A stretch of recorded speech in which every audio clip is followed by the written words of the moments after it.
podcast MIT Technology Review Brasil. Apresentado por Tech Institute.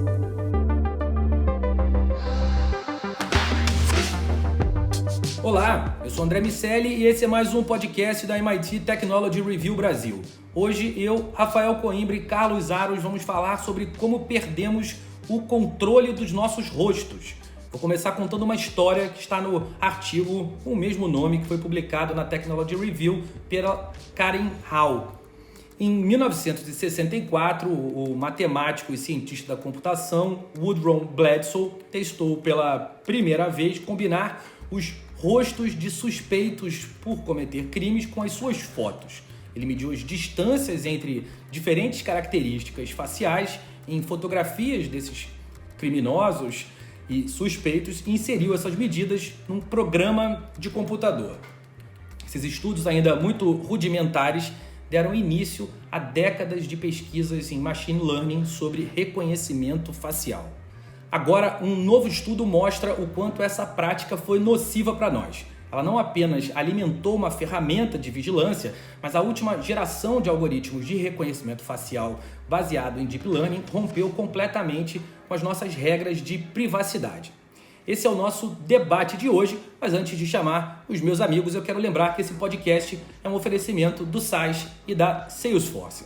Eu quero lembrar também que você pode fazer parte da comunidade MIT Technology Review e entre os benefícios que as múltiplas assinaturas têm, estão descontos tanto na edição quanto nos eventos que acontecem nos Estados Unidos. Para você saber mais, acesse www.mittechreview.com.br/assine. Meu amigo Carlos Aros, me explica como aconteceu isso, como perdemos o controle das nossas faces. A gente nunca teve, né? Essa é a grande verdade. A linha do tempo que está colocada no artigo, ela é bem precisa, né? Para mostrar para todos nós como silenciosamente esse processo de desconstrução, não é, da nossa privacidade veio acontecendo, acompanhado, claro, da evolução tecnológica, da curiosidade, vamos chamar assim, dos pesquisadores em diferentes áreas que foram criando essas propostas, testando essas ideias, e claro, à medida que os resultados foram aparecendo, algumas pessoas, algumas empresas, alguns governos interessados nesses resultados foram colocando estímulos bem interessantes, financeiramente falando, para que essa história toda avançasse. E aí a gente corre muito tempo nessa linha e vai chegar no que a gente vive hoje, em que não é só a nossa face, não é? Mas o todo, um contexto muito maior, não é? Do que diz respeito aos dados pessoais e as informações sobre nós, para a gente entender que a gente perdeu o controle sobre a nossa privacidade, sobre a nossa, vamos dizer assim, intimidade, já faz algum tempo. O reforço veio com os episódios mais recentes e manifestações mais incisivas de alguns grupos, mas esse processo, de maneira muito silenciosa, aconteceu já há algum tempo, e nós, todos nós, cada um de nós, somos corresponsáveis por tudo isso, porque fomos abrindo mão, fomos entregando de mão beijada essas liberdades aí, sem questionar. E aí, cara, uma vez que você deu a ponta do dedinho, é fácil pegar o braço inteiro, né? Seguindo essa ideia da linha do tempo que o Aros trouxe, o artigo da Karen Hall fala sobre 4 eras do reconhecimento facial.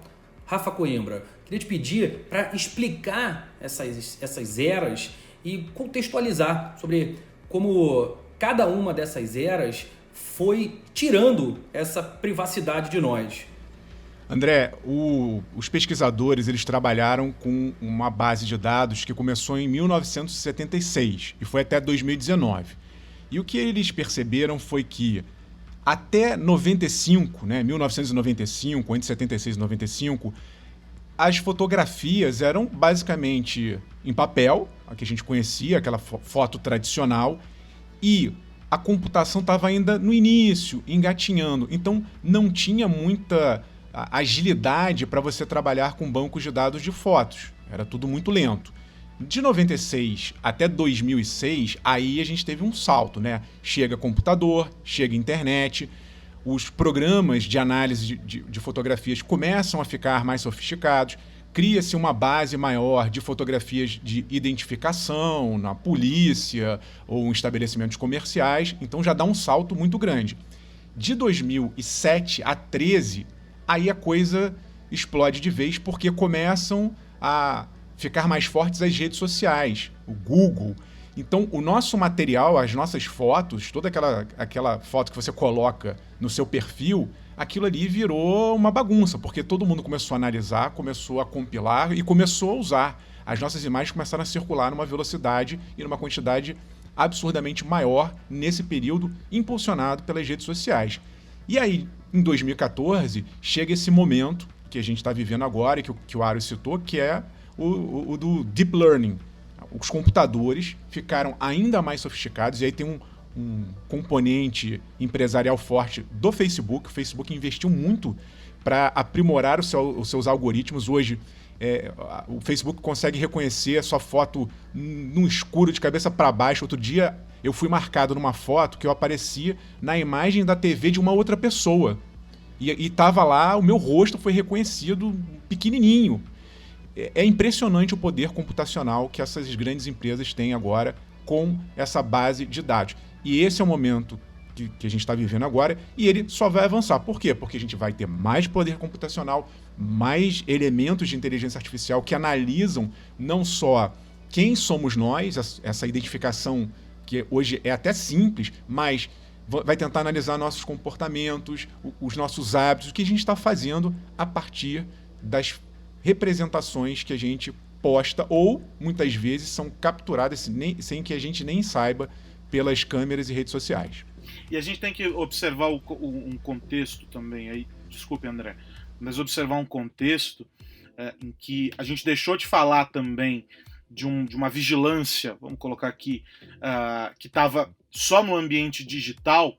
Então, de início a gente estava falando sobre coletas de fotos que estavam sendo publicadas pelas pessoas, fotos que estavam armazenadas aí nos buscadores e etc. Essas imagens todas que, sob certa perspectiva, estavam públicas por aí. Para a gente entrar num outro universo em que a gente começa a ser registrado, ter a nossa imagem, para ficar só no contexto da imagem, hein? A gente começa a ter a nossa imagem registrada na hora em que a gente abre a porta da nossa casa e no hall do nosso andar no prédio tem uma câmera. E a jornada segue. E a gente tem essas imagens e sabe lá Deus onde essas imagens estão armazenadas, quem responde pela segurança delas e o que estão fazendo com essas imagens. Então, a gente tem que entender que quando essa linha que dividia muito claramente o digital do físico, quando ela existia, ainda havia, sob certa perspectiva, uma facilidade maior para entender a origem daquelas informações. Essa linha desapareceu, esses dois universos se fundiram. E aí agora é impossível você identificar. Então, queira você ou não, esses registros estão sendo feitos. E aí agora o desafio que se coloca é entender como é que você vai criar limites para tudo isso. Me parece que tem uma questão bastante sensível dentro das escolhas que as empresas vão fazer diante desse contexto, que é o que vai ser processado em relação aos nossos rostos. As Big Techs anunciaram em 2019, 2020, depois de alguma polêmica sobre racismo estrutural e sobre perpetuação de preconceito por algoritmos, que eles parariam, pelo menos temporariamente, com os estudos que estavam analisando esses rostos, porque esses estudos estavam carregados de um viés, que era o viés dos dados das bases que representam criminosos e que trazem em si o racismo que está espalhado na nossa sociedade.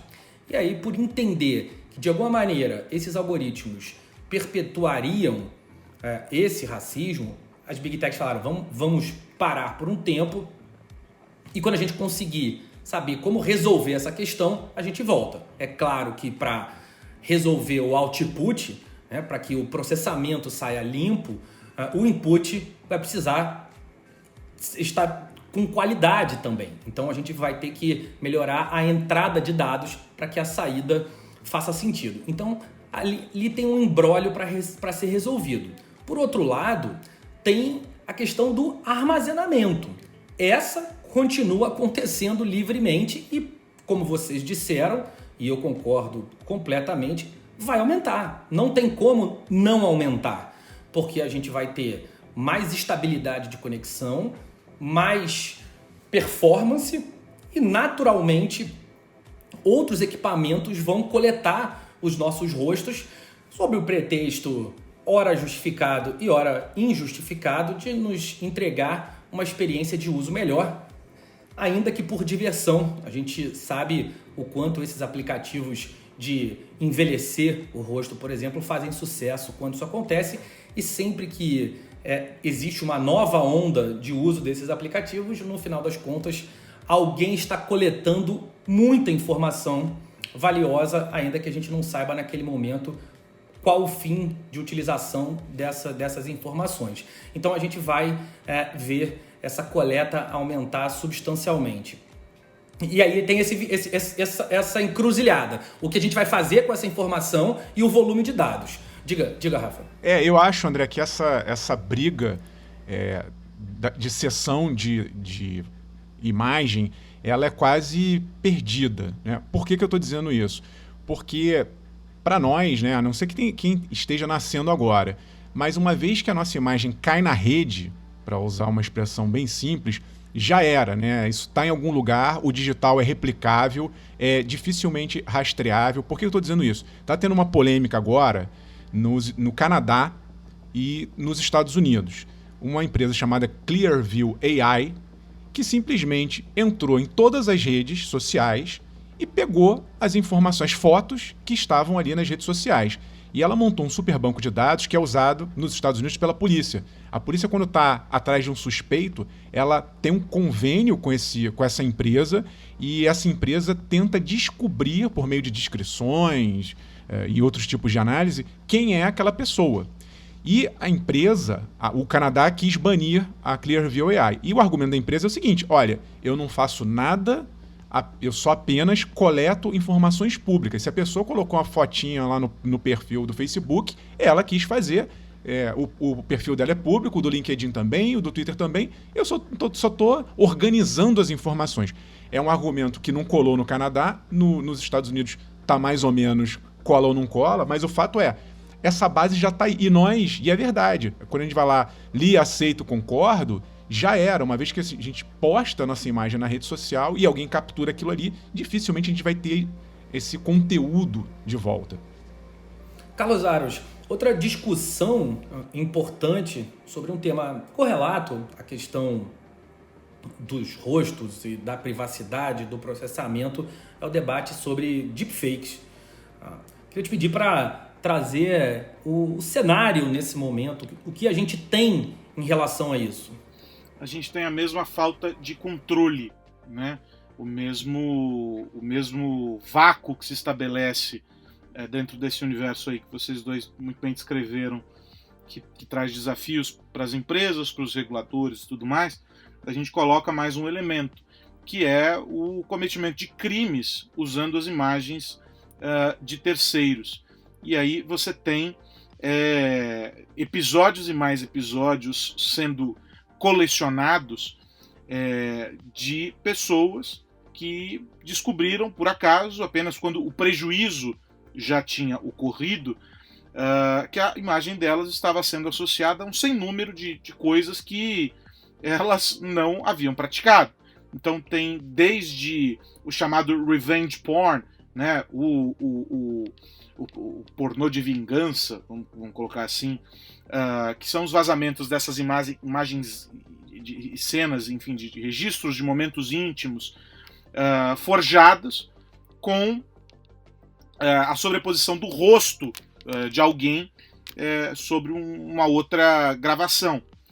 E isso tem se tornado um desafio em um momento em que o debate político é cada vez mais quente nas redes sociais, e aí você mistura imagens de uma figura e de outra, até a voz já consegue ser replicada com uma perfeição absurda, e é difícil de distinguir, é difícil de você separar o joio do trigo a partir desse processo de deepfake. As imagens estão por aí, cada vez mais registros em vídeo principalmente, o que faz com que o processamento ganhe mais e mais elementos robustos para criar essas novas imagens. E isso tem se tornado um desafio enorme para as autoridades. As plataformas passaram a ser cobradas por isso. O TikTok se transformou em um verdadeiro ambiente de proliferação disso. Há um movimento grande de figuras públicas criando perfis no TikTok e em outras redes sociais para fincar bandeira, para terem lá o selo de verificação de que são eles mesmos os autores daquelas postagens, para se resguardar de alguma maneira. E aí você tem as pessoas, vamos dizer assim, os meros mortais, que não tem como criar um perfil lá dizendo, olha, eu sou eu, e que só vão descobrir quando algo aconteceu. Se no caso específico do pornô de vingança, isso já era algo gravíssimo, quando de fato uma das partes ali envolvidas na relação divulgava as imagens, e a gente tem histórias muito tristes dos efeitos disso tudo, dessa exposição da intimidade. Imagine quando você sequer participou daquilo, não sabia que aquele vídeo existia, porque de fato ele não existia, e aquela imagem passa a dar os prejuízos profissionais, pessoais, enfim, tudo que se segue. E aí você tem o direcionamento político, enfim, proliferação de fake news. Esse é um problema enorme que se coloca aí para ser resolvido. Não vejo de maneira nenhuma ainda uma resposta eficiente que possa ajudar a coibir esse tipo de divulgação desse tipo de conteúdo, mas que se soma também a essa história de que cada vez mais a gente tem informações de registros de imagem, de áudio, de tudo que se queira a respeito das pessoas, porque elas mesmas publicam isso nas redes sociais, não há controle sobre quem está usando isso, e aí alguém mal intencionado faz esse processo aí de deepfake, que tem se tornado cada vez mais comum. A gente viu muito isso na eleição agora, na última eleição, a gente viu isso muito aqui no Brasil, né? Na eleição americana a gente viu muito isso aqui no Brasil, na eleição aqui, na última eleição presidencial. Enfim, é um cenário complexo, e eu não sei vocês, mas eu não vi nenhuma resposta contundente para isso. Eu concordo, Aros. A gente debateu, falando sobre deepfake, num outro podcast, e nesse podcast a gente trouxe algumas oportunidades que o deepfake poderia apresentar para a indústria. Queria te pedir, Rafa, para fazer um retorno dessas oportunidades e de que maneira a gente consegue usar isso para o bem. É uma tecnologia muito poderosa, o Aros acabou de demonstrar muito bem diversas aplicações muito perigosas. Queria te pedir para fazer um contraponto e mostrar que tem um lado bom nessa história também. A primeira coisa que eu acho importante é que seja feito de maneira transparente. Nós chegamos agora num nível de deepfake que, se antes dava para você reparar ali, opa, tem alguma coisa estranha aqui. Eu vi essa semana, o Aros estava falando do TikTok, procurem o deepfake feito com Tom Cruise, jogando golfe. É impossível. É isso, você não consegue distinguir. Eu recebi pelo Twitter isso. A pessoa que fez aquele deepfake usou o rosto do Tom Cruise com luz, com sombra, uma sofisticação de computação gráfica, e ele tomou cuidado, essa pessoa, de tentar imitar as expressões do Tom Cruise.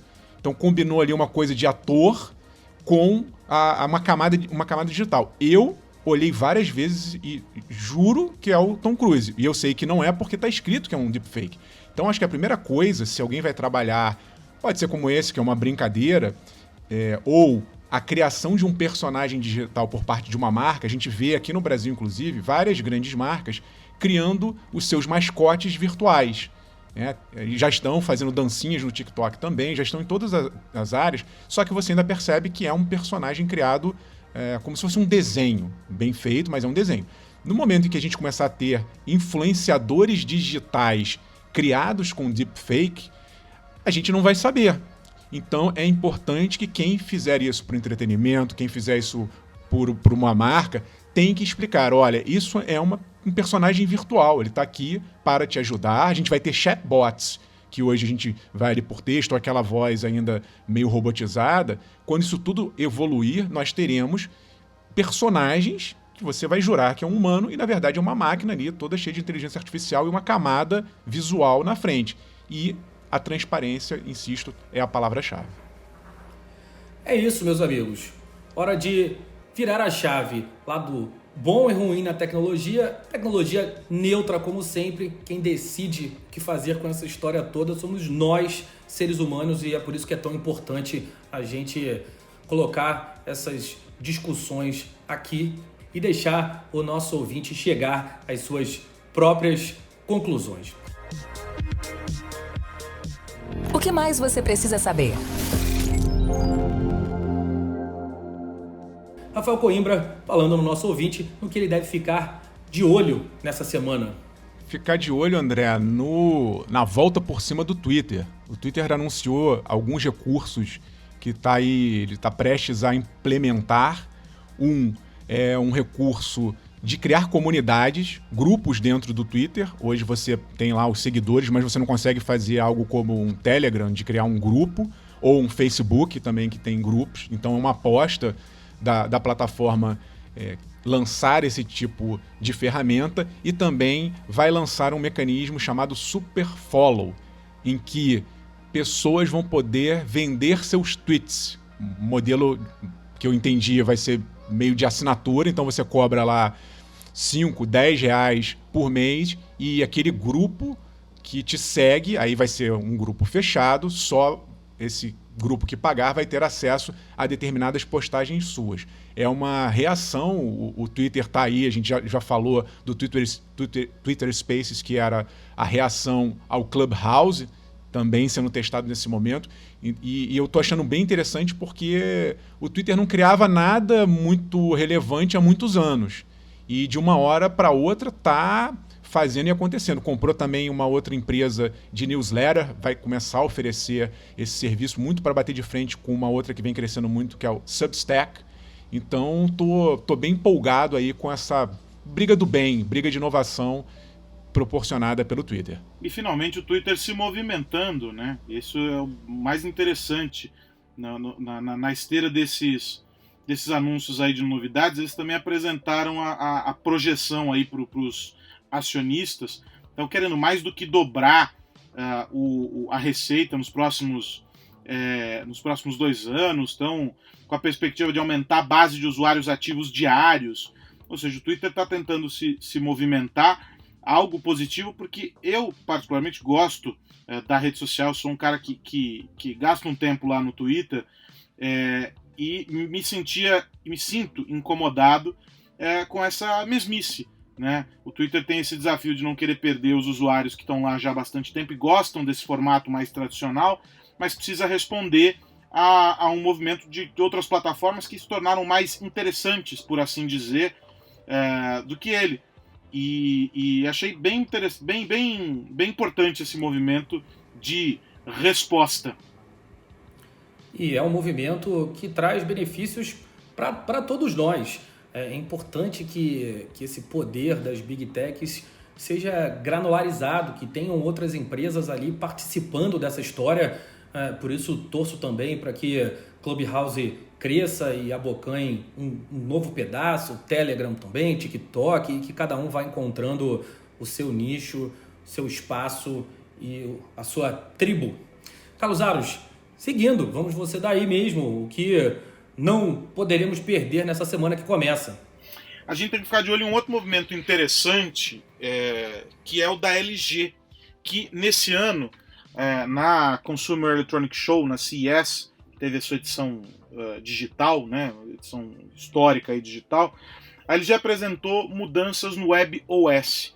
O WebOS é o sistema operacional que está nas Smart TVs da LG já há algumas gerações, está na versão 6.0, se não me engano. e que tem trazido uma experiência diferente para a interação do usuário com o aparelho, mas principalmente com a integração de outras interfaces ao sistema operacional, ou seja, é mais amigável. Você traz os assistentes pessoais para dentro da televisão, consegue linkar com todas as outras plataformas de streaming de uma maneira mais inteligente, customizando a experiência para o usuário e etc. O que já era uma tendência, se a gente for entender que a televisão, como a gente conhece, foi ressignificada por meio de todas dessas novidades aí que a tecnologia proporcionou. LG, assim como Samsung, as duas brigam ali ombro a ombro, entendeu esse movimento e agora dá um passo com o licenciamento desse software para a concorrência. Olha, fiquem tranquilos, eu quero que vocês, fabricantes, tenham o meu software rodando na Smart TV ou nas Smart TVs de vocês. E aí ela anunciou agora esse licenciamento. É um modelo de negócio interessante que mostra que a LG está de olho nessa história de que é bom, o consumidor gostou e agora eu quero abocanhar esse mercado aí, a concorrência, entrando nessas outras fabricantes. Evidentemente que nenhuma das licenciadas é a Samsung, né, mas já tem algumas marcas interessadas nisso, e esse é um passo que mostra como esse mercado aí de TV, embora a gente não olhe tanto para ele, quando a gente pensa, né, nos outros mercados, a gente dá mais atenção para os smartphones e até por uma questão de comportamento mesmo, para onde o consumidor está, mas toda casa tem uma televisão. E as televisões antigas estão indo para a reciclagem e as Smart TVs estão chegando. Porque hoje as assinaturas de TV a cabo têm caído, as pessoas têm buscado mais essas plataformas.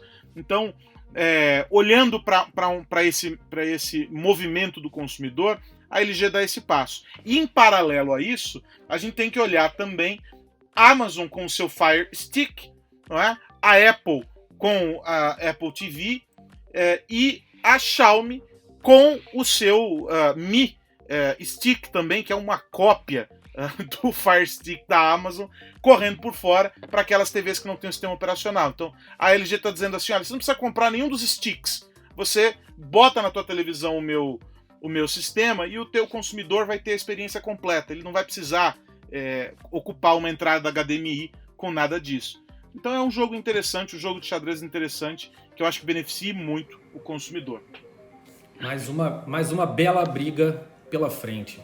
Bom, para você que ainda não leu nossa segunda edição, você pode conferir em www.mittechreview.com.br. Meus amigos, quero dizer que esse podcast é um oferecimento do SaaS e da Salesforce. Carlos Aros, até semana que vem. Até a semana que vem, André Miceli, Rafa, um abraço para vocês dois, para quem nos acompanha, deixando aquela dica de ouro para que você nos acompanhe nas redes sociais, @MIT Tech Review BR. Muito conteúdo bom todos os dias para você ficar ligado. E, claro, assinando o nosso podcast, compartilhando este podcast para que você receba as notificações toda vez que chegue e que mais gente escute este papo deste trio nerd que fala com vocês sempre. Um abração, gente. Rafael Coimbra, meu amigo, até semana que vem. Abraço para todo mundo e já que estamos falando de papo, todos convidados para nos encontrar de vez em quando no Clubhouse. De vez em quando a gente abre uma sala lá e a participação de qualquer pessoa é sempre muito bem-vinda para trocar ideia com a gente. Muito legal, a gente vai sempre avisar nas redes sociais. Semana passada teve uma conversa muito boa sobre a nossa segunda edição, entre a utopia e a distopia, e vamos fazer muitas outras. Nos empolgamos com a conversa, foi muito legal e certamente outros papos virão pela frente. Semana que vem temos um encontro marcado para falar sobre o mundo da tecnologia aqui no podcast da MIT Technology Review Brasil. Um abraço para você que nos ouve. Tchau! Você ouviu o podcast MIT Technology Review Brasil, apresentado por Tech Institute.